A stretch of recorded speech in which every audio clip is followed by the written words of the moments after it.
It could not get any more interesting than today happens. Hi, how are you doing out there in internet land? My name is Brian Trippett. I am the Front Porch Conservative. Welcome to this session of Chattin On The Porch, a live stream that's lively and light and lighthearted and newsy and all about the news. Anyway, it's an interesting way of putting it. We are on YouTube, we're on Rumble, we are on all kinds of places all over social media. So if you haven't done it yet, send out a Gettr, a Gab, a tweet, a Truth Social, a Facebook post, a link, whatever. Tell your friends, get on in here. Let's talk about what's going on in the world. Going to be a crazy day indeed. Good afternoon to everybody. Again, my name is Brian Trippett. I am the Front Porch Conservative. It's been... oh goodness, wild days, wild nights, wild mornings, wild afternoons, wild mid-afternoons, crazy, crazy, crazy. Glad to have all of you here. Again, my name is Brian Trippett. I'm the Front Porch Conservative. I am sometimes known as the fine fella in the fedora. Occasionally I'm referred to as the beau in the chapeau. But above all else, I am known as your host. This is Chattin' on the Porch, where we get together and we talk about the news. And man, we left off 11 o'clock last night. Now we've got more news breaking this morning. It is all over the place. So we're going to do our best to talk about for a little while. And then we'll get back together later this evening. And I've got an update about the timing on that. So again, my name is Brian Trippett. This is Chattin' on the Porch. We're on Rumble. We're on YouTube. So please tell your friends to come on in. We'd love to have them as part of Fedora Nation. And we'd love to have the chance to make them part of what we're doing. Please feel free to drop comments in chat. If you're not subscribed to my channel, by the way, go ahead and give me a sub. Lots of people have been subscribing to the channel recently, and it's all genuinely appreciated. We're glad to have you guys here, and we look forward to hanging out on this fine afternoon. Welcome to the best audience in the whole of social media. And with that, we'll go ahead and get things started. Let's see who all's hanging out with us this afternoon. Bonjour, good lady. Good to have you here with us. And lots of stuff going on in the news. Some updates about this evening. Tonight, as everyone knows, is the last night of the Republican National Convention. We've been live stream covering it all week. Myself, my good buddy, Reuben Christopher Haynes. We're going to be joined tonight in our coverage by two fantastic commentators. One of them is the Professor, Christian Watson, or at least that's my nickname for him, is Professor. And always good to have Christian on board. He'll be with us this evening. Also, my friend Darius Simpson, who hails from Texas. Both of them have their own social media channels. I'll be very interested to get their take. A lot of good discussion, a lot of deep thinking, and a lot of good commentary, especially from everybody else involved. I just kind of set them up and I bring them to you guys. I mean, I just like, okay, I'm going to step back and y'all sort this stuff out. So we'll see what happens. Anyway, the other announcement about this evening is for the sake of, I guess, in part your hosts, but also to try and condense a little bit of what we're doing. We're going to move back the start time. We've been doing starting at 7 p.m. Eastern each night. Well, because of the fewer number of speakers, we're going to move it back. We're going to start it at 8 p.m. Eastern this evening, 7 p.m. Central. The ultimate of the convention will be the acceptance speech of Donald Trump for the third time in a row, accepting his party's nomination to seek the presidency of the United States. Hello, Miss Leanne. Glad to have you here, darling. I see you over on Rumble. I see that hand. And glad to have y'all here. So we will be back this evening at 8 p.m. Eastern. And we will go all the way to the end of the convention. So yes, it's going to be myself, Reuben Christopher Haynes, Christian Watson, Darius Simpson. And you never know who else might just pull up a chair and sit down with us. You never know. I've got invites out to a lot of people. But we'll see what happens. Anyhow, lots to talk about from last night. Some things to talk about from today. And I guess there's primarily two subjects that we are going to deal with. And the convention is one of them. J.D. Vance, the vice presidential nominee, his speech is another. And I'm going to be very interested to have Christian on here tonight. And let me just say something from the outset, okay? He's not here right now, or maybe he is, and I don't know it. That's fine. Christian, like a lot of people, has certain reservations as it relates to Vance. And by the way, I am not saying he's wrong, okay? And I'm not trying to sandbag him either, okay? I'm going to be very interested to get his take on Vance's nomination and Vance's speech from last night. We've got some clips of JD Vance's speech. We're going to play him here for you guys, let you hear him. We'll have some commentary, etc. So yeah, that will be very interesting to get. And I always add the caveat: Christian Watson and I may disagree on things, but he is welcome here anytime he wants to. And in the end, it might very well be proven that, his take on it was better than mine, and he might be absolutely right and I might be absolutely wrong. So that's going to be an interesting conversation as we go throughout the evening tonight. But we've got some highlights from last night's convention, and I want to play some of them for you. There was a lot of things about day 3 of the convention that I thought were just fantastic. And the energy, again, much like day 2, the energy was definitely up. The speakers and the primary focus of day 3 seemed like it was in the area of foreign policy and military defense, etc. The Gold Star families, their speech was just heart-rendering. If you listen to that speech and you came away with it not moved, I don't know what to tell you. I don't know what to tell you about yourself. But that speech was just haunting, and I don't think that's overly dramatic about it. You had Dr. Peter Navarro, just released from federal custody, having served 4 months in prison. He spoke at the convention last night. We've got a highlight of that. A very tender moment and a very touching moment was Donald Trump's granddaughter, who took to the stage to speak on behalf of her grandpa, which that was just genuinely cool. We got a highlight of that and a few other things. So yeah, lots to talk about, but let's just dive right in. Like I said, the ultimate of last night, or the end of the night, was Senator J.D. Vance's acceptance of the Republican nomination to run for vice president. And we're going to start from there. And I've got some clips pulled up. As always, give me a sound check. We'll just dive right into this. This one runs about 45 seconds. Folks, do me a favor and check it out. My friends, things did not work out well for a lot of kids I grew up with. Every now and then, I will get a call from a relative back home who asks, "Did you know so-and-so?" And I'll remember a face from years ago, and then I'll hear they died of an overdose. As always, America's ruling class wrote the checks. Communities like mine paid the price. Now, before I finish this, I've got to say, Vance is not one of those speakers, at least at this point in his career, that when you hear JD Vance is going to give a speech, you're like, oh boy, this one's going to be good. Don't get me wrong. I'm not saying Vance cannot be effective in advocating his position, but it's not like you're like, ooh, baby, get ready because the show's about to start. Okay. But that had to be, in my mind, that had to be one of the most effective lines of the night. The elites wrote the check, and these communities paid the price.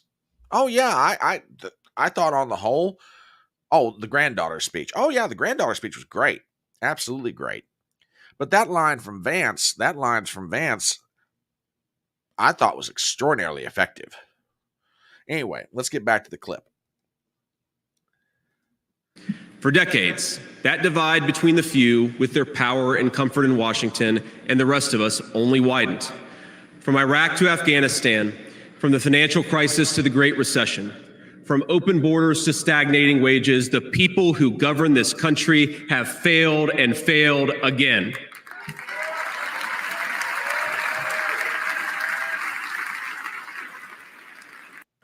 And again, that was just one line of the night.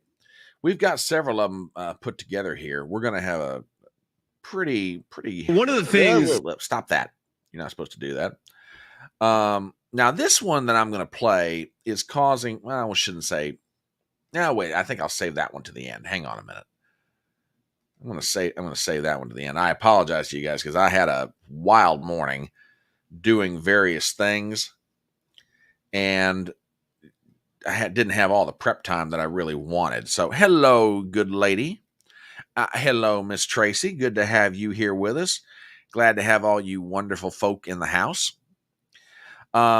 This next one, and there were a lot of really humorous moments in Vance's speech. And I got to say this.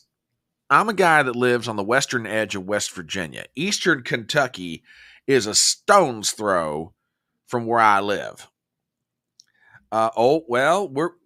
Tracy, darling, we're gonna get into some of that. We're gonna get into some of that, darling. Don't you worry. Yeah, I agree with you. I agree with you there. Absolutely. Hello, small time. We're glad to have you in the house too. There were a lot of lines in Vance's speech that were a lot of fun. And for a guy like me, like I said, I live on the western edge of West Virginia. Eastern Kentucky is a stone's throw from my house. Literally, I could get in my car and be in the Commonwealth of Kentucky in 10 minutes if I'm in a hurry, 15 minutes if I'm driving normally. Okay. Zippy over on Rumble says, "Are you dead yet? LOL. No, sir, I am not dead yet, but I ain't gonna lie. This old dog's tired." Ruben and I have been talking to each other about this, off air and talking about it a little bit on the air. And, both of us kind of right now like that Toby Keith song, "Ain't as good as I once was." And let me tell you, waking up in the morning after doing these nights is like, oh my God. So, no, I'm not dead yet, but I'm dead tired. That's for sure. Anyhow, when Vance is talking about, stories related to his grandmother or his mom or hometown, etc. Hang on a minute. Can you see Eastern Kentucky from your front porch? No, I cannot see Eastern Kentucky from my front porch, but I'm telling you, put me in a car and you give me about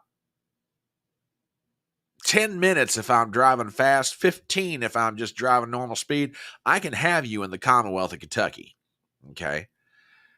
So when I'm hearing J.D. Vance relate some of his stories about his childhood and his grandmother and Middletown, Ohio, etc., I get it. Especially when he's describing his grandmother. Oh my God, those were hilarious. Because the funny thing about it is, and I won't spoil it for the people who didn't see the speech last night, there were ways he described his grandmother and stories that he told about her that were just absolutely hilarious. I'm sitting there just nodding my head going, yep. And for the sophisticates in the world, in New York City or Philadelphia or Washington, D.C., and by sophisticates, I mean the press. Okay, I'm not talking about friends of mine who live who are in New York or Washington, D.C. that are friends of mine or acquaintances of mine. That's not what I'm talking about. I mean, when I say the sophisticates, I mean the press. When they're hearing these stories that J.D. Vance is laying down about his grandmother, his family, the struggles that his mother went through, they're just kind of looking down their nose and go, "I can't believe he's talking like, can you believe this woman? This, she's got all this." Me, I'm sitting there going, "Yep, them's my people." Yeah, exactly. Work, yeah, absolutely. So yeah, you know what I'm talking about. But yeah, I mean, when he's describing some of these things, it's just really, really interesting. And yeah, I mean, Leanne over on Rumble says, "Yeah, I'm just like his grandmother." Exactly. So I mean, people. I will argue people from Virginia to Missouri and anywhere in between, the upper part of the South, parts of the Midwest, Southern Illinois, Western Kentucky, Southern Indiana, etc. When J.D. Vance is talking, they're getting what he's laying down. And with that sets up our next clip. And this one runs about 1:40. We'll stop it where I think we need to, but check this one out. And my community paid the price. Now, I was lucky. Despite the closing factories and the growing addiction in towns like mine, in my life, I had a guardian angel by my side. She was an old woman who could barely walk, but she was tough as nails. I called her Mamaw, the name we hillbillies gave to our grandmothers. And by the way, that's what I called mine. I called mine Mamaw. But yeah, I know exactly what he's talking about.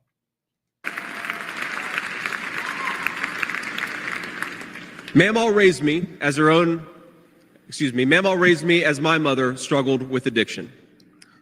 Mamaw was in so many ways a woman of contradiction. She loved the Lord, ladies and gentlemen. She was a woman of very deep Christian faith.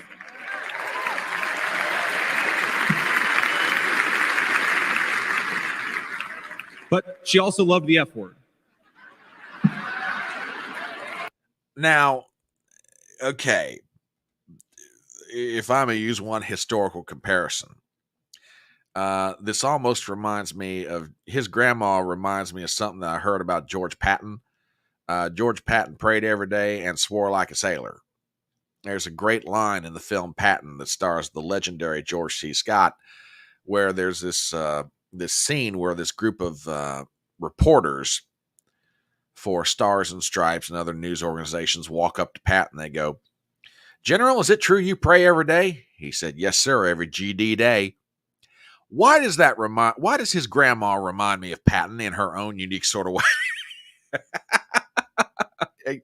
Anyway, let's get back to this clip. Yeah, she loved the Lord and used the F word quite a bit. Anyway, back to the clip. I'm not kidding. She could make a sailor blush. Now, she once told me when she found out that I was spending too much time with a local kid who was known for dealing drugs, that if I ever hung out with that kid again, she would run him over with her car.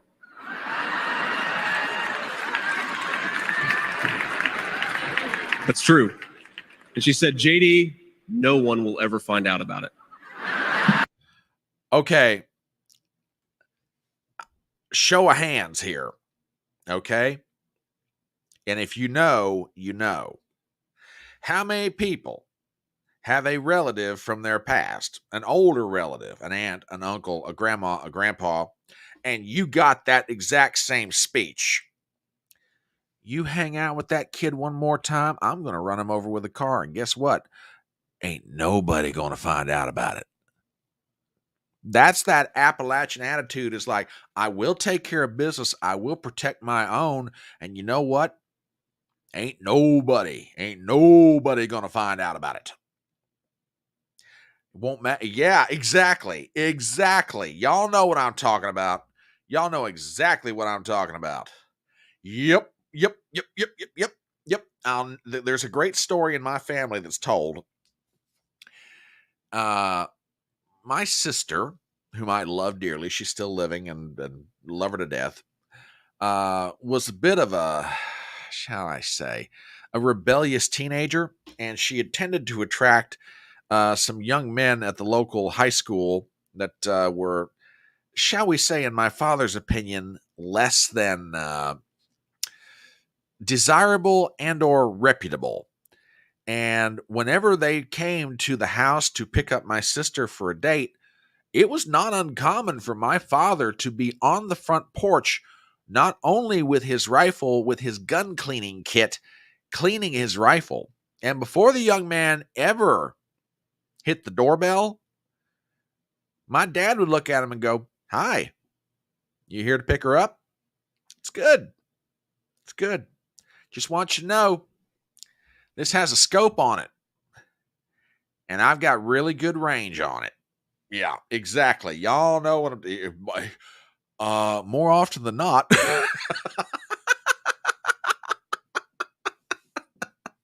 Leanne over on Rumble's like, because the popo won't care. Exactly. I mean, many people in Southwest Ohio have relatives in the South. Our parents and grandparents came north after, and they brought that, that Southern culture with them. Okay, I will argue to anybody who'll listen to me, Appalachian culture, unless you live in it, bless your heart. And see, there I'm using a Southern affectation there. Bless your heart, you're not going to understand it. Okay. But it is its own unique kind of culture. It's its own unique version of Americana. Okay. Uh, we love our families. We're tight knit. We watch each other's back. We'll welcome strangers, but we're going to make sure you don't do anything you shouldn't be doing. You know, Vance used to say a line that any of us around here, and we'll give you the shirts off our backs. We love our country. We want to see our hometowns do real well. We want to see people working. We want to see people, having a good and successful life. We want to see people obeying the law. I mean, there's a whole bunch of other characteristics that go along with that, but you get the general idea. And you can make an argument that these characteristics are not necessarily unique to Appalachia, but if you really want to see them up close, spend some time in eastern Kentucky, spend some time in southern West Virginia, spend some time in eastern Tennessee, spend some time in various other places. Exactly. North Alabama, North Georgia, East. Yeah, exactly. Exactly. Runs all the way from Bama all the way up to Maine, if you want to get right down to it, that whole mountain range. And mountain people have a particular culture to them. But anyway, let's get back to the clip. And runs another maybe 15 seconds.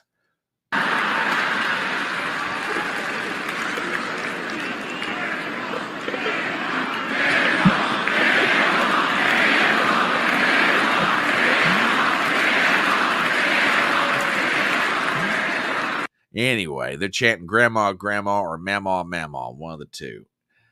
All right, got a couple more clips for you. Now, this is from, let me see, this is from last night. Yeah, this is from last night. I'll just shift this over. And let me, yeah, here's another good one. I love this.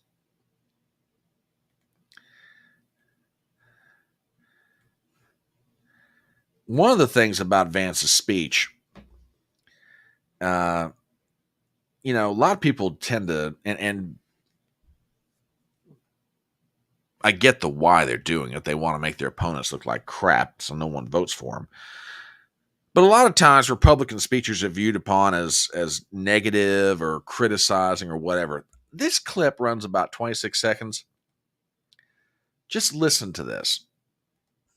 Tonight is a night of hope, a celebration of what America once was, and with God's grace, what it will soon be again.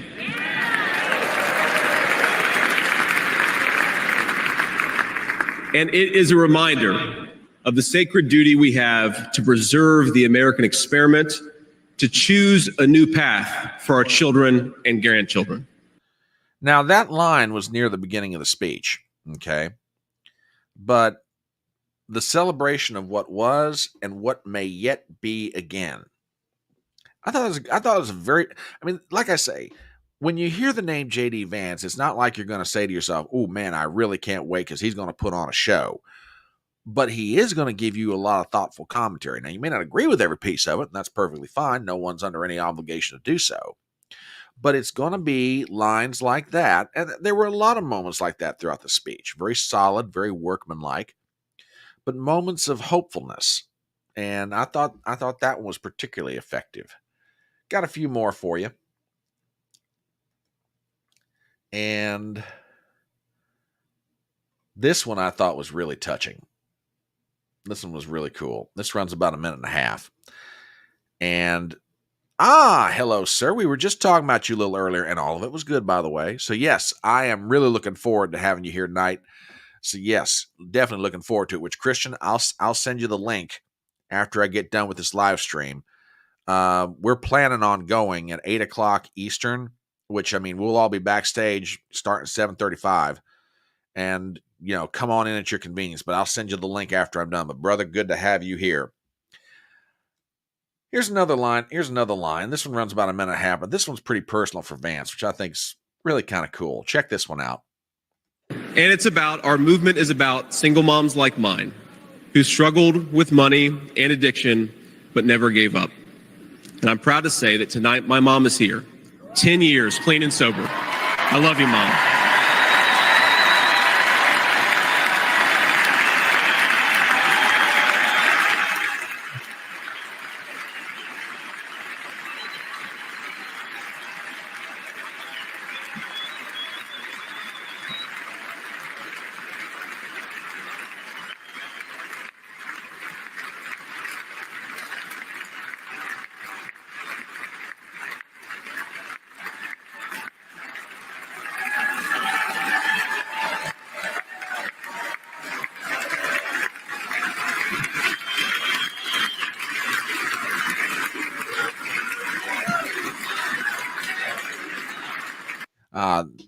Yeah, that's just going to go on quite a bit.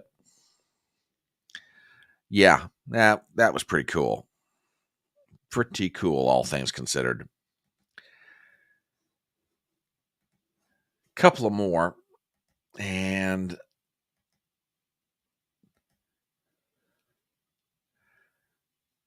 this was the one I'm going to play next is not necessarily from last night, but it's from this morning, because as you might expect, Vance is making the rounds, various media appearances, etc. And one of the themes of Vance's speech last night was America, American worker, American product. Why are we buying these things or obtaining these things from outside our own country when we can make them here, when we can produce them ourselves and benefit our own citizens in doing it? No problem with that. And to give you an example of what that looks like in J.D. Vance's thinking, this is from this morning when he was appearing on Newsmax. Folks, do me a favor, check this one out. It's very simple. Why does Joe Biden want to buy oil from Iran and from Vladimir Putin instead of from Pennsylvania energy workers? Why does he want to further weaken the American manufacturing economy that allows us to project power overseas? Why does he constantly pursue the interests of foreign despots over the interests of the American citizen and the American worker? That is a case that I think works all over the country. I really think it's an argument that works in Pennsylvania and Michigan because they have felt the neglect of the consensus in Washington that leaves American workers behind. President Trump's going to change that.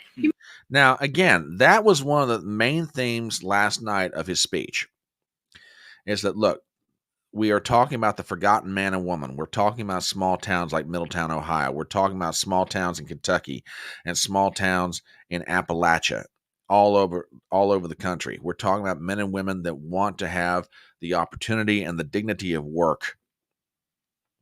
And our elites in Washington, D.C. are setting up systems and programs that are not allowing us to tap into the strength that is the American people and the creativity and the ingenuity so that we can better our communities.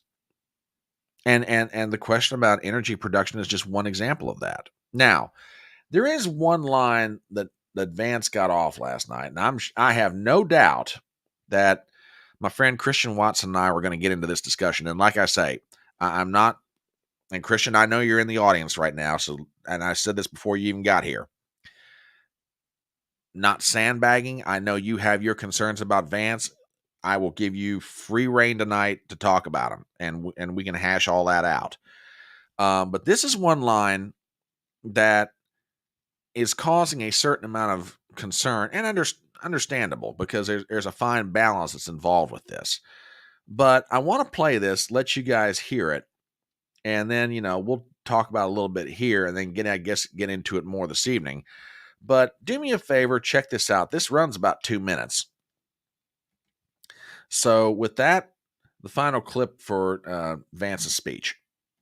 One of the things that you hear people say sometimes is that America is an idea. And to be clear, America was indeed founded on brilliant ideas like the rule of law and religious liberty, things written into the fabric of our Constitution and our nation. But America is not just an idea. It is a group of people with a shared history and a common future. It is, in short, a nation. Now, it is part of that tradition, of course, that we welcome newcomers. But when we allow newcomers into our American family, we allow them on our terms. That's the way we preserve the continuity of this project from 250 years past to hopefully 250 years in the future. Like a lot of people, we came from the mountains of Appalachia into the factories of Ohio, Pennsylvania, Michigan, and Wisconsin. Now that's Kentucky coal country. It's one of the 10 poorest counties in the entire United States of America. They are very hardworking people, and they're very good people. They're the kind of people who would give you the shirt off their back even if they can't afford enough to eat. And it will go on for another 50 seconds. It's a compilation of various things. Now, I bring up that, and like I said, I know that Christian and I and Ruben and Darius will get into this more in particular this evening. And that is America. People say, the line that Vance starts out with, people say that America is an idea. Well, it's more than an idea. It's a geographic place. Well, it's both those things. But the concern, and again, Christian will articulate this better than I ever will tonight, is that we're focusing on one too much over the other. And there are certain things about Vance that gives one pause, and I've been reading up on things today that people have been putting out there. There's a great piece over Politico about the intellectual influences on JD Vance, and Christian, brought up one of them in a tweet that he put out earlier today. Again, something else we're going to get into tonight. I guess my comment is this, and I'm not trying to lessen any criticism that people are leveling against Vance for various positions that he has. Vance is the nominee. I'm not going to lie. I thought that Vance, and I still do think Vance makes the best choice, all things considered, in this moment. I also say that with the caveat and the understanding that if Vance takes a position on something that is absolutely nonsensical, I would treat it just like I would treat it with Trump. I'd say, heck no, that's a bad idea. Don't do this. But as I say, we'll get into these discussions more tonight, which, like I say, 8 p.m. Eastern, 7 p.m. Central. Myself, Ruben Christopher Haynes, Christian Watson, Darius Simpson, the four of us are going to get together and hang out and have a load of fun. All right. Let's move on to some other parts of the convention last night. Dr. Peter Navarro, and I'm not going to lie. I am not going to lie. He got one of the biggest reactions when he walked onto the stage. He got a reaction that's normally reserved for a primetime speaker or for a nominee or something along those lines. It was amazing to watch. And frankly, given what that man's gone through, you begin to understand why. We've got a clip of it here. I'll let it play. But for those of you that don't know Peter Navarro's story, you're watching this live stream, Peter Navarro served as the chief trade representative under the administration of Donald Trump from 2017 to 2020. He was one of the handful of people that stayed with the whole administration. And he was loyal to Trump like to a fault. Now, what happened was, after everything went down, that the January 6th committee wanted him to testify. And he said, no, I assert the right to executive privilege. You cannot compel me to testify against the president on the grounds that our communications are protected. Well, January 6th committee subpoenaed him. Navarro said, go pound sand. The House representatives, under the leadership at the time of the Democrats, particularly Speaker Nancy Pelosi, voted a contempt of Congress charge. The Justice Department then took up a charge against Navarro, took him into a courtroom in the District of Columbia, and they sentenced him to 4 months in jail. What did Peter Navarro do? Went to jail, spent his 4 months there, and the moment he got out yesterday, hopped on a flight to Milwaukee and said, I want to be there. And that's exactly what happened. And with that sets up this. And like I say, I'll stop it where I think we need to. But ladies and gentlemen, this, yeah, and M1, dear, you're absolutely right. He got a rock star's response, and he earned it. This is Peter Navarro. Here's how it went. Here's how I got in prison. The legislative branch came for me first. Your favorite Democrat, Nancy Pelosi, created your favorite committee, the sham January 6th committee, which demanded that I violate executive privilege. What did I do? I refused. The J6 committee demanded that I betray Donald John Trump to save my own skin. I refused.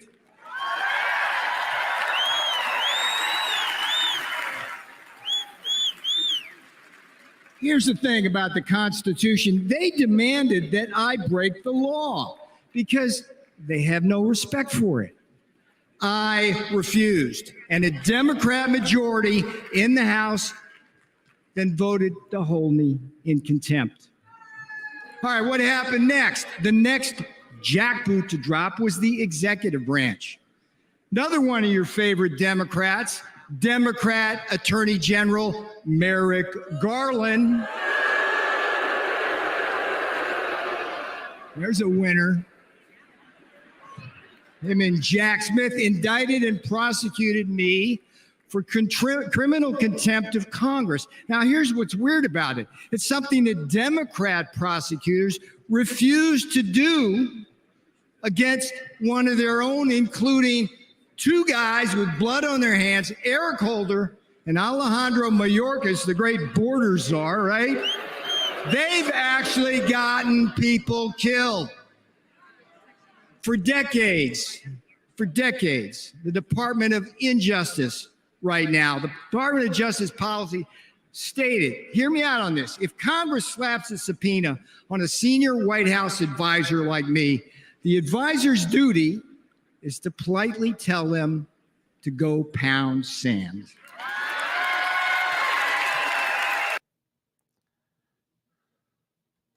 And that, ladies and gentlemen, was Navarro last night. And I'm telling you, truly, I mean, I think you summed this up very well. He got a rock star's response. There ain't no doubt about that. I mean, I've seen that kind of reaction for bigger names later in an evening, depending on what part of the convention you're talking about. And yeah, he was fantastic. I can't disagree with you there, Seabass. Zippy over on Rumble with a Rumble rant. Thank you very much. Ranting aside, to simplify my drooling, we as a nation have become busybodies, resulting in tribalism and absolute corruption. You ain't wrong, brother. You are not wrong. Let's see what else he's got here. They aren't Rumble rants, but I'll read a few of his comments. People need to understand the only way to make things better, you have to fight collectivism. If you do not, you will not have liberty or individual will. Traditionalism is a form of collectivism, which allows tribalism to take over, and if you protect individualism, you protect liberty. If society defaulted to individual will, most would learn that traditionalism is simple and pragmatic. The fear of individualism is oxymoronic. Because of the oil we get from Canadian refineries, we do not refine or make our own oil. We are beholden to foreign powers. Yep, that we are, my friend. That we are indeed. All right. Moving on, one of the other truly cool moments last night, it was well known by everybody at the convention that Donald Trump Jr. would be speaking ahead of U.S. Senator J.D. Vance. What no one knew until Donald Trump Jr. took the stage is that apparently somebody had asked if she could have the microphone for a few minutes. And what happened next was probably one of the coolest scenes that I think anybody can remember at either convention, okay? And that is Kaya Trump, Donald Trump Sr.'s granddaughter, took to the microphone to talk about her granddad for a few minutes. And this was pretty cool. We've got a little bit of it here, and I'm going to play some of it for you. Folks, do me a favor. Check this out. He always wants to know how we're doing in school. When I made the high honor roll, he printed it out to show his friends how proud he was of me. I know. He calls me during the middle of the school day to ask how my golf game is going and tells me all about his. But then I have to remind him that I'm in school and I'll have to call him back later. When we play golf together, if I'm not on his team, he'll try to get inside of my head. I know. And he's always surprised that I don't let him get to me. But I have to remind him I'm a Trump too.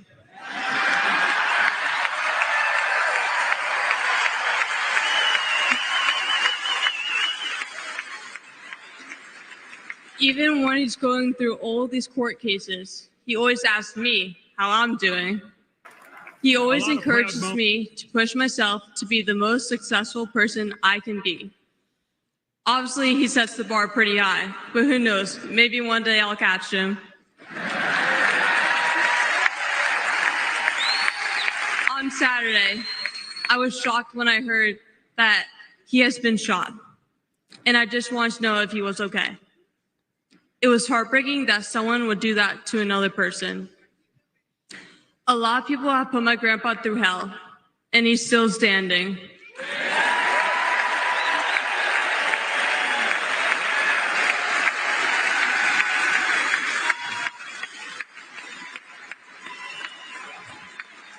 Grandpa, you are such an inspiration, and I love you.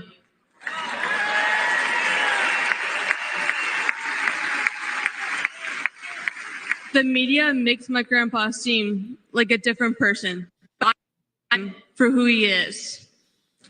He's very caring and loving. He truly wants the best for this country, and he will fight every single day to make America great again. Thank you very much.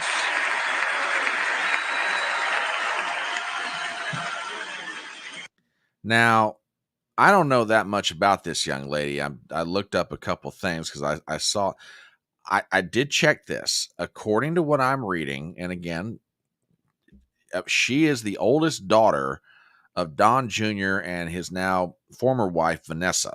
Okay. So she's maybe 18, if that. No, 17. I'm sorry. She's 17 years old.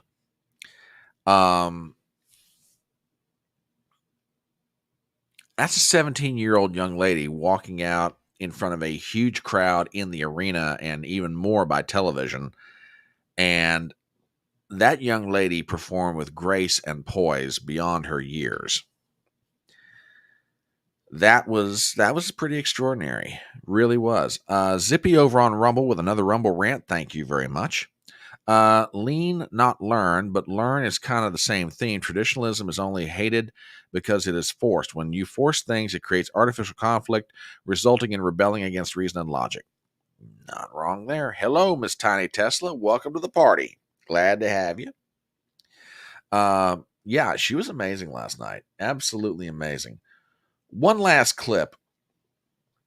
And like I say, there were a lot of things from last night's convention that they were very personal. They were very moving. I think, and people will disagree with me, and that's fine. They're allowed to. But I think probably one of the most poignant moments of last night's convention were the Gold Star families that took the stage toward, call it the last quarter of the night.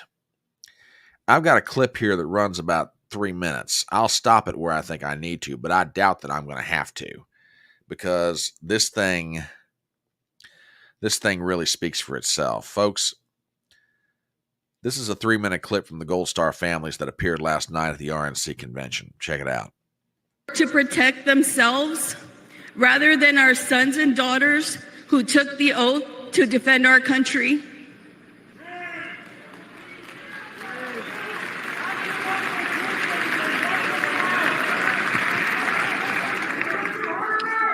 Thank you. When Hunter and the other service members' bodies were returned to the U.S. in Dover, Delaware, Joe Biden met the plane. But he made the occasion more about his son, lost to cancer, than our sons and daughters, lost on his watch. Worse than that, he has never said their names out loud. And during last month's debate, he claimed no service members have died during his administration.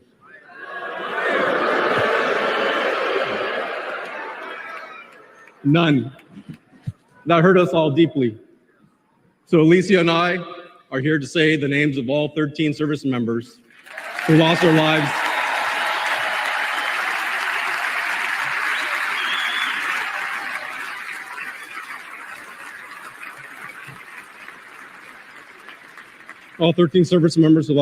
at Abbey Gate.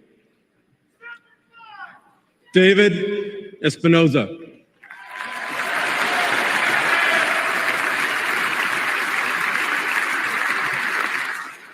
Nicole G.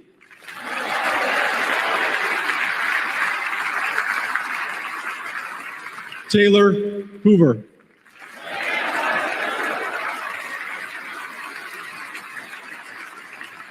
Ryan C. Knaus.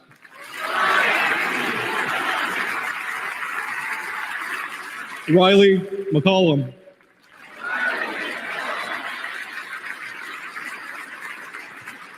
Dylan Marola.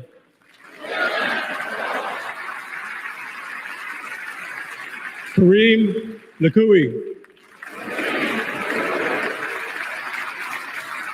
Dagan Page.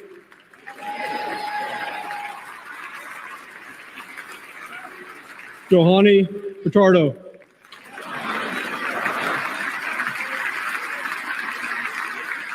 Humberto Sanchez.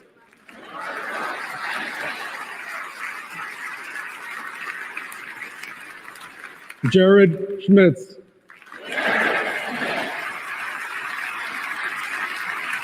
Maxon Sobiak. And my son, Hunter Lopez.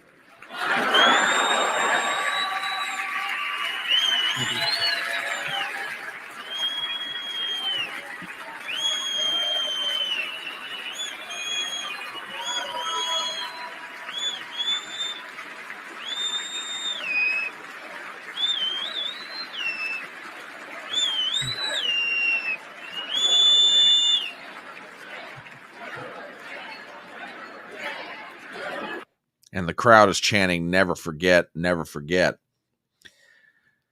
The two individuals that you saw there were Herman and Alicia Lopez. They lost their son on the watch of Joe Biden. And you know what? They're absolutely right. That line that Joe Biden got off about, no U.S. servicemen have died under my watch. I just, when I saw it that night during the debate, I was sitting there going, you really can't be serious right now. I mean, seriously? You're really going to try and tell the American people that no service members have been lost under your watch? I am surprised in one sense.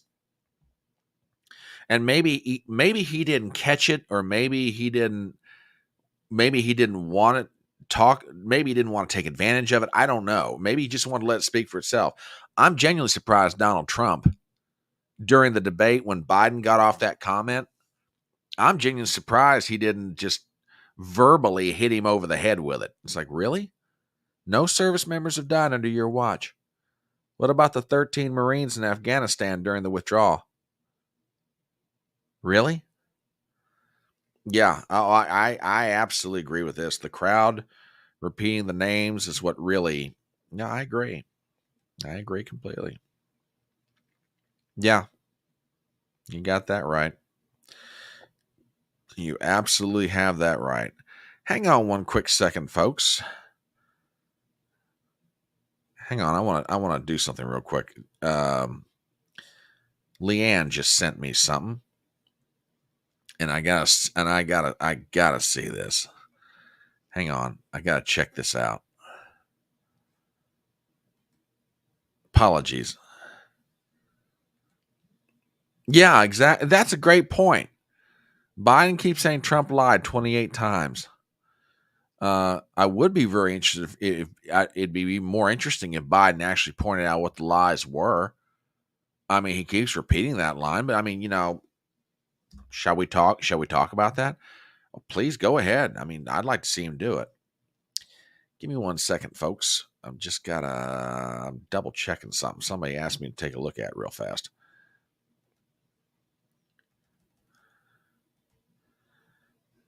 Hang on one moment.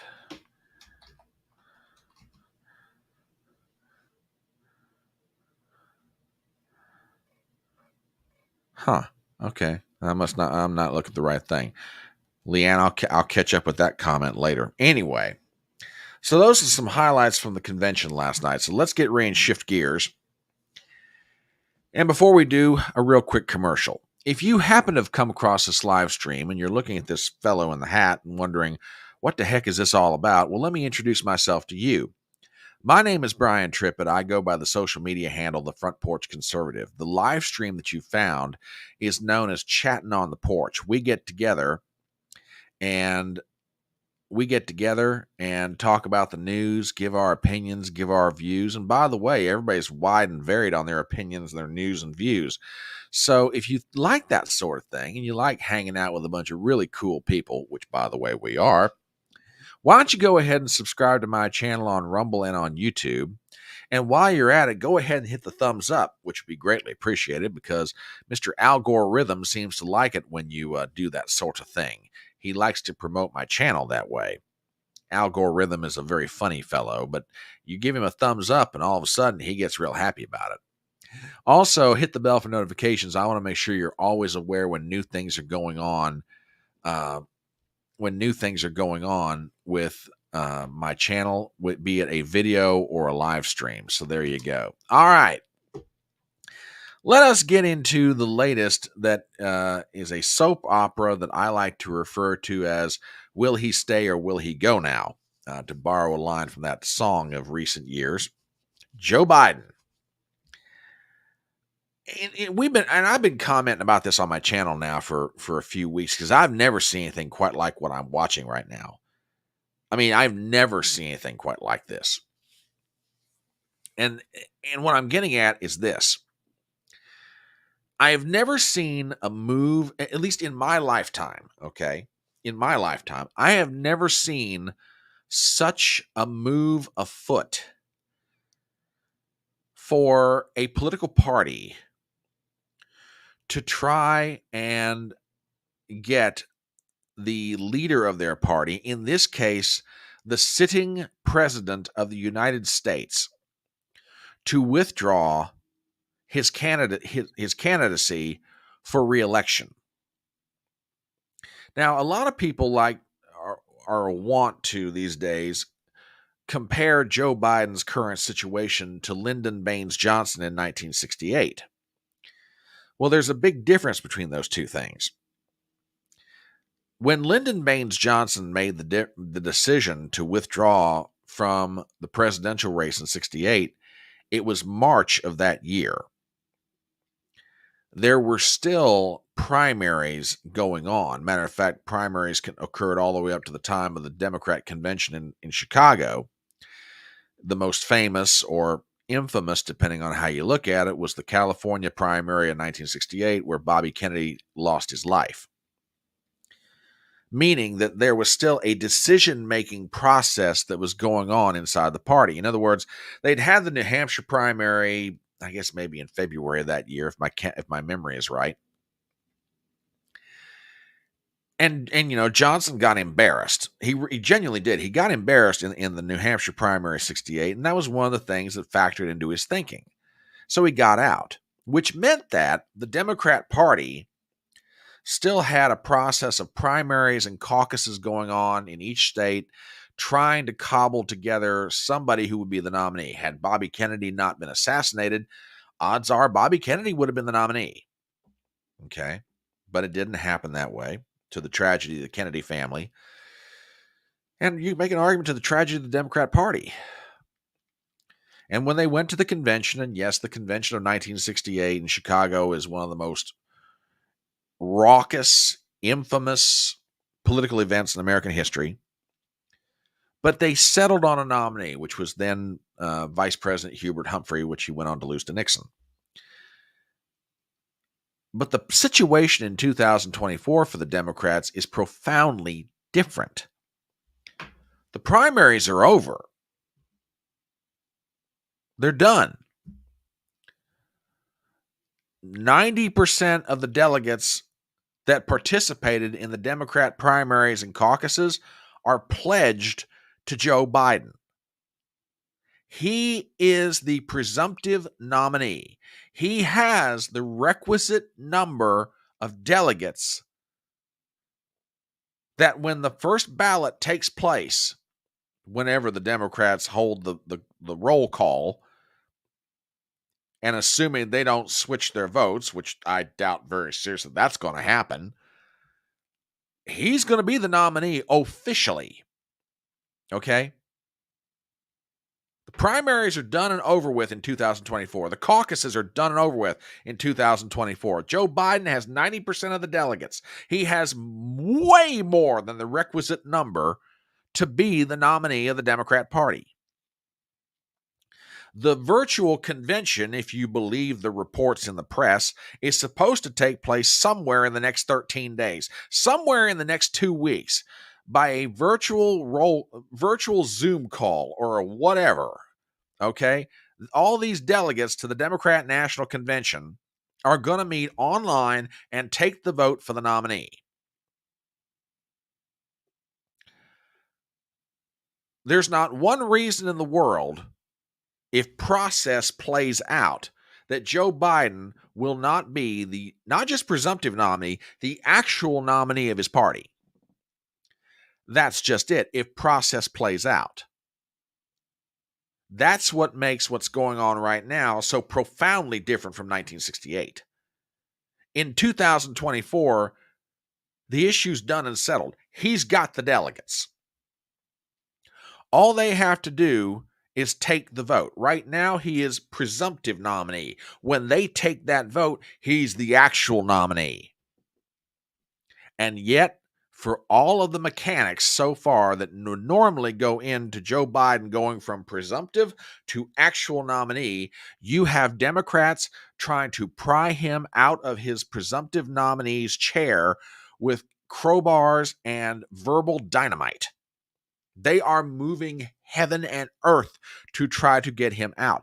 Ruben and I were live streaming last night's coverage of the Republican National Convention, and story after story is breaking. Biden's got COVID. Chuck Schumer had a conversation with Biden on Saturday telling him, hey, we're really worried about our nominees if you don't get out of this thing. A story breaks at CNN that Nancy Pelosi's had a conversation with Biden. Biden is resistant. Now you've got Biden. I mean, and Ruben and I are sitting there talking to each other. We're reading these stories and we're like, oh my gosh, this is just incredible. In the space of about an hour,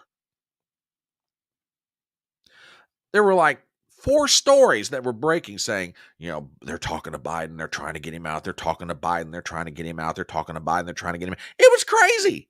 I had never seen anything like this. I had thought, I think like a lot of people maybe, that the effort to remove Biden had come to an end. Oh no. The irony and the kicker to it is this. The Democrats are using the cloak of the Republican National Convention to cover up what they're doing to their own voters. Zippy over on Rumble says Joe Biden's theme song is, I think we're alone now. God, that is so true. Biden is isolated. When I say isolated, I mean literally, he is isolated in Wilmington, Delaware right now. We've got our first story about this. Let me get this enlarged a little bit, and we'll bring this up to talk about it. But I said a moment ago, Biden was diagnosed with COVID. That cut his trip to Nevada short. Check this out from Politico.com. 5 things to know about Biden's case of COVID. White House reports his symptoms are mild, but people at his age are at higher risk. Story by Lauren Gardner and Eric Schumacher. Amid a national surge of COVID-19. Oh, interesting. I hadn't heard about a surge of COVID-19. President Joe Biden tested positive after an event in Las Vegas Wednesday, White House Press Secretary Karine Jean-Claude Van Damme-Pierre said in a statement.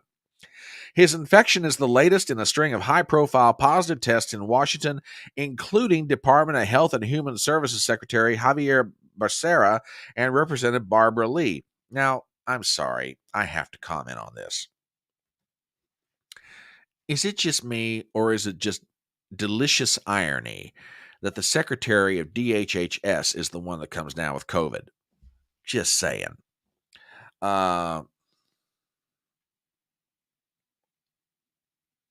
Anyway, let me get back to the story. Biden, who is 81, is vaccinated and boosted and experiencing mild symptoms. He's returning to Delaware to isolate while he recovers and has received a first dose of the antiviral Paxlovid, according to the president's doctor. Here's what we know. Number 1, Biden's age puts him at higher risk. Number 2, Biden doesn't have known underlying medical condition that puts him at higher risk. Number 3, taking Paxlovid would protect Biden against severe disease and death, but it could interfere with another medication he takes. The drug interaction with several other medications, including statins to lower cholesterol. Biden takes Crestor to manage his cholesterol level, according to his health summary. Number 4, this is Biden's second bout with COVID. And finally, the latest COVID variant is gaining steam. Oh boy, here we go with that. Okay. Hang on just a second, folks. I got sent something a second ago. I want to take a real quick peek at it. One moment. Okay,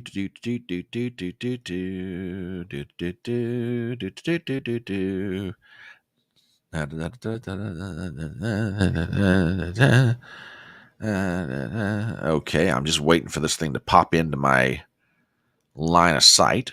We'll check it out when it does. But now he's got COVID. Now he's at home. Now he's in Delaware. And what's happening in the middle of all this? A massive, massive push to get him out. From thehill.com. Headline: Joe Scarborough, anger widespread at those keeping Biden in a bubble. From Dominic Mastrangelo, we have the following. MSNBC pundit Joe Scarborough said there is a feeling of frustration among Democrats aimed at people around President Biden who are keeping him in a bubble as he faces growing calls to drop out of the presidential race. Get this enlarged a little bit for everybody's benefit, especially mine. Quote, it's really incumbent on people that are around Joe Biden to step up at this point and help the president, help the man they love, and do the right thing. This is not going to end well if it continues to drag out. Look at the events yesterday. Scarborough said on Thursday's Morning Joe, his daily morning talk show, one day after Biden tested positive for COVID-19. Quote, the events of the last 3 weeks, at some point, I can tell you, Mike, I think speaking with Mike Barnacle, the anger that I hear is not at Joe Biden. The anger I hear is at the people that are keeping him in a bubble. No, they're not keeping him in a bubble. They're keeping him away from those trying to remove him. Let me stop here for a second and remind everybody of something. I have said this before. I'll say it again, and I absolutely stand by this. What's going on in the Democrat Party right now is a race against time. And there are two sides in this race. On one side, you got Joe Biden, Jill Biden, Hunter Biden, and everybody else that's loyal to the Biden family. Their objective in this is to run out the clock until they get to the roll call vote of the delegates, which is supposed to take place somewhere before the end of July. Okay? And which there's a whole set of machinations why it's happening in July as opposed to waiting until the convention that begins the third week of August. Okay? On the other side of this, you have Nancy Pelosi, Chuck Schumer, Hakeem Jeffries, George Stephanopoulos, people in the media, the Clintons, Obama, everybody. Their objective into this is to get Joe out before you get to the roll call of the delegates. And the race is which one wins. Can Joe make it to the vote, or can they put enough pressure on him to get him out? My money, for the record, is on Joe. Oh, come on, Front Porch. Look at it. You got the media out there against Biden. You got Obama out there against Biden. You got Hillary. You got the Clintons out there against it. You got Nancy. You got Chucky baby. You got Hakeem. They're gonna no. Biden is good and dug in. I don't care what he's saying. There's all kinds of rumors floating. Well, he's receptive. Well, he's thinking about it. Well, he's talking it over. Folks, I'm going to go on record right now. Until Joe Biden's lips move and say, I am withdrawing from this race, I'm not buying it. He's not going to do it. Now, as I have always said ever since I've been this live stream, I could always wind up being proven wrong, but daggone it, he has no incentive to get out. And from his perspective, he has no political reason to get out. What do you mean he has no political reason? Think about it. He controls the delegates and he controls the money. All he needs is time, and he's playing for that right now. This is the ultimate form of political rope-a-dope. All he's got to do is just hang on the ropes and let, this political equivalent of George Foreman just punch themselves out. What I mean by punch themselves out? They're swinging with everything they're worth. And so long as, Biden hangs on the ropes and does the rope-a-dope strategy, he'll take all their best shots. But as soon as Nancy and Chuck and Hakeem and Obama and all the rest of the Democrat apparatchiks wear themselves out trying to get rid of him, By the time they do that, here comes the roll call vote of the delegates. Guess what? He's the nominee. That's why I'm saying, and don't get me wrong, everyone is free to have their opinion in this if they want to. And like I said, I might proven to be wrong. It won't be the first time in my life, and it daggone sure won't be the last, but he's got no reason to get out. He controls everything. He's got all the cards. He's holding the 4 aces and the king. Remember, not just 90% of the delegates, not just the money, but the chairman of the Democrat National Committee is handpicked by Joe Biden. Why should he get out? He has no reason to. And my good friend Tracy brings up a really good point. I think Hunter and Joe will fight to stay in power. The family's wealthy. Exactly. Joe knows he can't get out. If he gets out, look, would he still be president all the way to January 2025? Yes. Would he put himself and the other family members in jeopardy if he announces that he's a lame duck? Absolutely. He knows all this.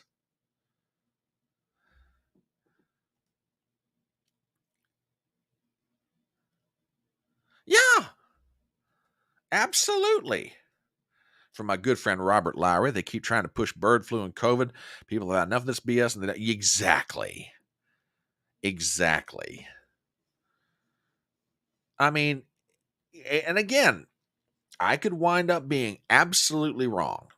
I come to that. Heck, I acknowledge that possibility on any number of different takes that I have as it relates to American politics. But where this one is concerned, I don't think I am. And like I say, until I see it coming out of Joe Biden's lips that he's withdrawing from this race, as far as I'm concerned, he's staying in. He's going to rope-a-dope the Democrats all the way to the vote of the delegates. All right, and that's fine. You can disagree with me. When it is an internal feud. I absolutely agree with that. Now the last part of that, Biden has zero say in this. I don't agree with that.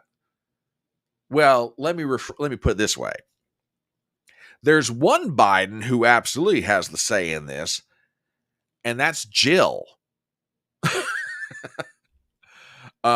Jill ain't going to give it up. I've jokingly said before she loves the nightlife and she loves the boogie. She don't want to give it up. Hunter definitely doesn't want Daddy to give it up. There are members of the Biden family that are heavily invested in making sure that Joe rides this thing out all the way to the bitter end.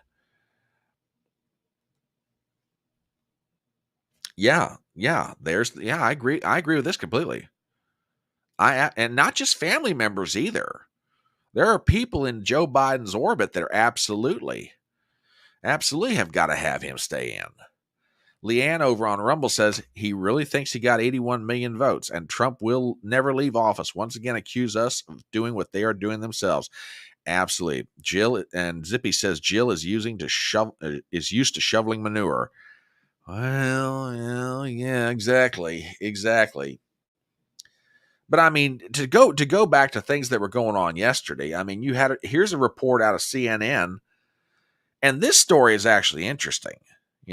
Let me get this comment up here.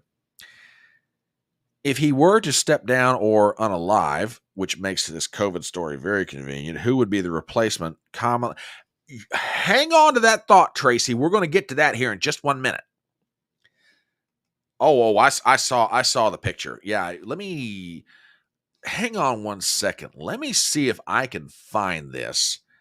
There's an image that came out last night when Joe Biden was disembarking Air Force One. That, holy cow. This was just, I think it was Benny Johnson who said, this isn't political anymore. This is just sad. And he's absolutely right. Let me find it here. Oh, come on. Tell me that I saved this. Please tell me that I saved this. Come on, Brian. Tell me your brain was working last night, that you bookmarked this baby. Hang on, folks. I'm looking. Do, do, do, do, do, do, do, do.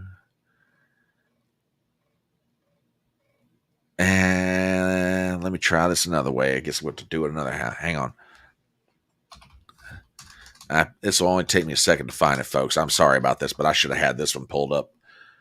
But I mean, this goes to her point, and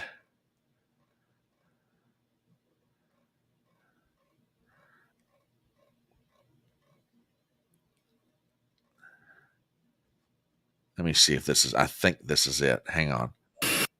Yeah. This image is just plain awful. Okay.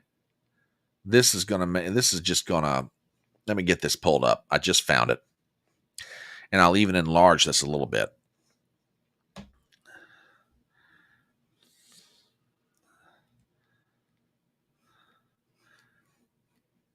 Yeah, I'm going to enlarge this just a hair. Here we go. This is a picture last night, a video that was caught of Joe Biden disembarking Air Force One and getting into a car. Okay. All right. So here's Biden getting off the plane. He's pointing at somebody, or I guess gesturing to them, what have you. Check this out.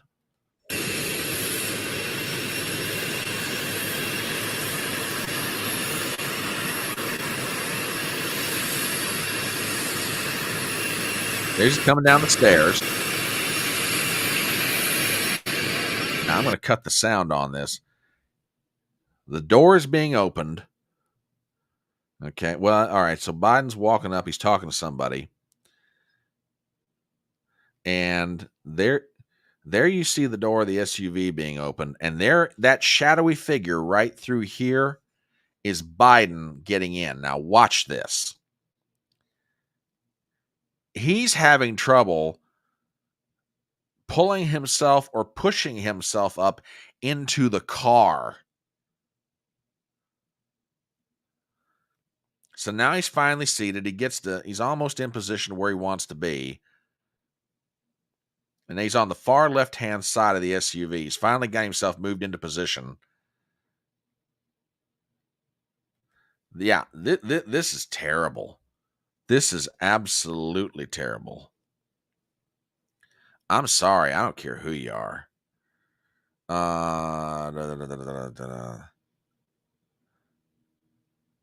Yeah. And this is why he never should have been put in the presidency in the first place.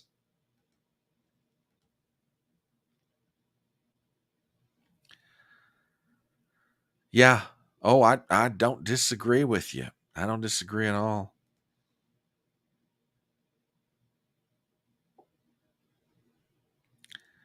Yeah. Hang on to that thought. Let me do something real fast. I think what I'm looking for just came. Yeah. Yeah. He, the man is having trouble just getting in the car. Now, you could say, all right, he has mild symptoms of COVID. Maybe it's left him weakened condition. Okay, yeah, but that's not the point. Man couldn't even get into the car. Now, you got, Nancy Pelosi telling him his polls are saying he can't win, and Biden is responding. Yeah, this story is absolutely amazing. Biden saying, I don't believe that. Finally, according to the story at CNN, he's telling him, hey, get somebody on the phone. Okay. Now, there was something that broke maybe about a little over 2 hours ago, and I'll play it just for the sake of putting it out there. NBC News, supposedly, do I have it? Do I have it here? Yeah, I've got it. I'll play a little bit of this. NBC News is reporting that supposedly, Biden world is bracing for Joe to get out of the race. This is what I mean by the push to get him out. I mean, this is just straight up remarkable what's happening here. Okay. And again, this is from NBC. Here we go. We're back with breaking news. NBC News is now learning that Joe Biden and his world, they're bracing at least Biden world is, for the possibility that President Biden will step aside from the 2024 race. Quote, there is now a palpable sense that the ground has shifted from under him, according to 5 people with knowledge of the situation, even amongst... Who are these 5 people? Exactly. This is what I'm saying.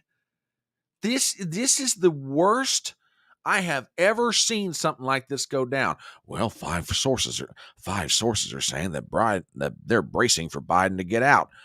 Until it comes from Joe Biden's own lips, he's not going anywhere. I'm sorry, and again, if I'm wrong, I'm wrong. But I'm absolutely convinced of this, and I'm going to show you why. Now, keep in mind the argument, okay? And I want to go back. Let me find her comment from earlier. Give me 1 second here. But if he were to step down or unalive, who would be the replacement? Kamala is less popular than Joe. Folks, I'm going to show you something, and I trust the source, okay? Not to say this source couldn't be wrong, but I absolutely trust this source because I've known of him for a long time, and his accuracy is pretty good. So keep in mind the argument that the Democrats right now are trying to help themselves believe. We can get Joe out, the polling looks bad, and if we get Kamala Harris or somebody else, but if we get Kamala in there, we can make this thing work, right? We can win this thing. We can salvage the election. We can save the presidency. We can defend ourselves from bad man orange, yada, yada, yada. Matt Towery. Now, if that name's not familiar to you, Matt Towery is a pollster. He runs an organization called Insider Advantage. Matt Towery's been around for decades doing polling. He's influential in polling circles, Republican circles, etc. Matter of fact, before the Republicans took the House of Representatives back in 1994, Matt Towery was a regular pollster for Newt Gingrich. Okay? Towery was one of the people that saw the Republican Revolution coming. Matt Towery has done a set of polls in Georgia, Florida, Pennsylvania, Nevada, and Arizona. The polls basically are a question of, okay, if it were Donald Trump and Kamala Harris, what would happen?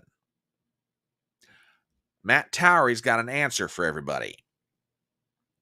This is from Insider Advantage. Again, this is Matt Towery's organization. It's his polling. This poll was done in the past.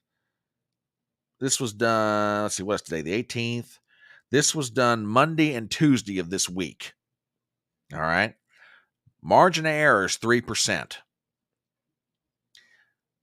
Head to head, Trump against Kamala Harris, Georgia, Trump plus 10. Florida, Trump plus 10. Pennsylvania, Trump plus 7. Nevada, Trump plus 10.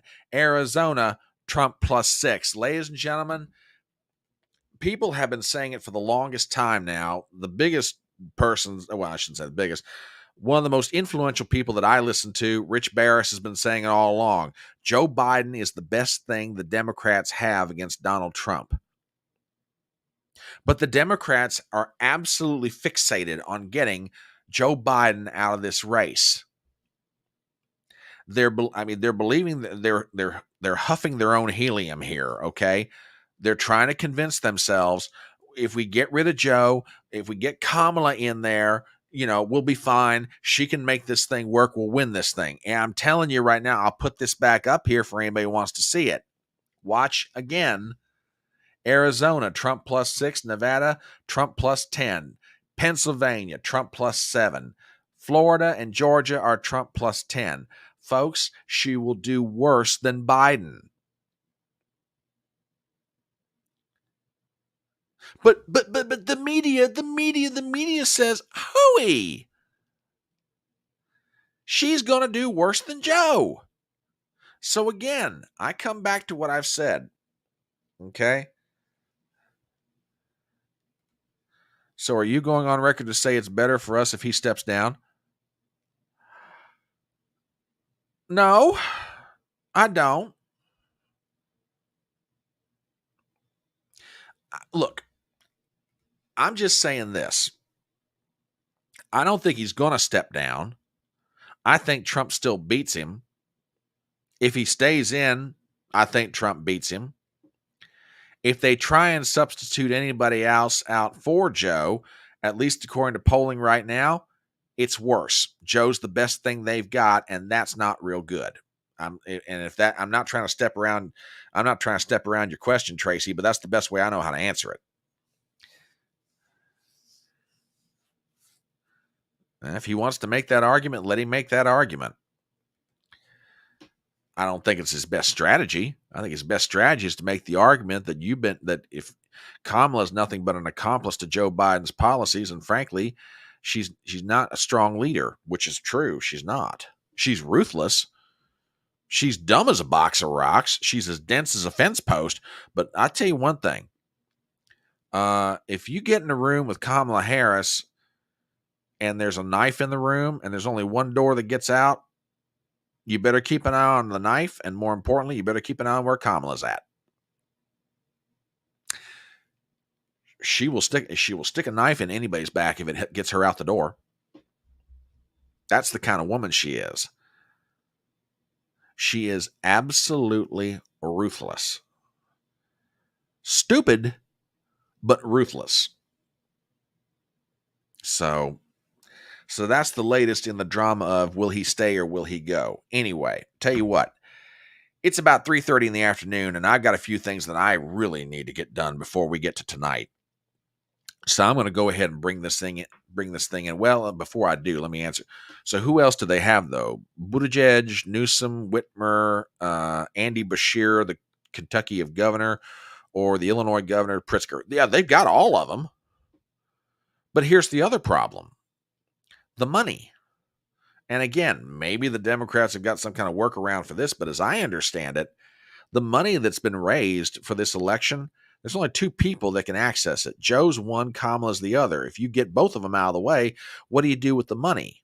Now, like I said, maybe the Democrats have got some kind of workaround for that. But I don't know how you do it.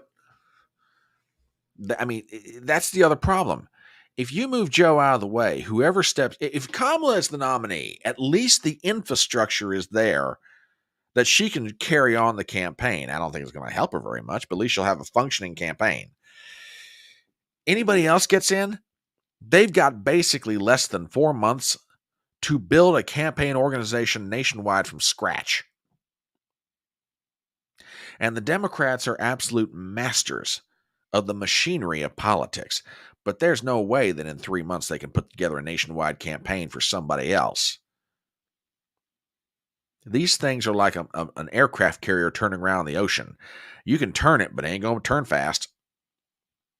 So that's my thoughts on the whole thing. Anywho, it's 3:25 in the afternoon. Like I said, I've got a few things I got to do before we get to our final night of coverage of the GOP convention. So I'm going to bring this train into the station.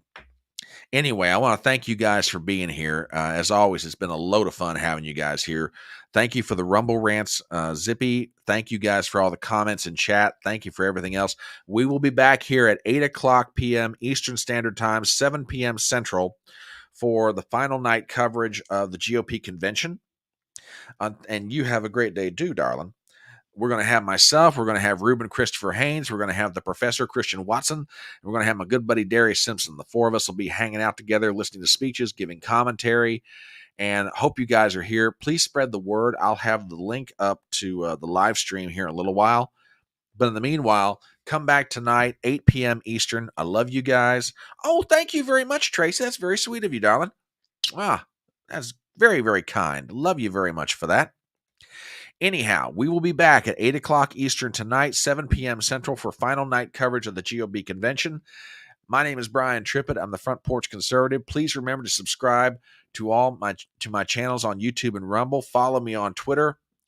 Remember to hit the bell for notification. Give a thumbs up on this video, and we will see you later tonight. And as always, remember the words of that great American philosopher, Tom T. Hall. It's faster horses, younger lovers, older whiskey, and more money. I love you guys. We'll see you tonight.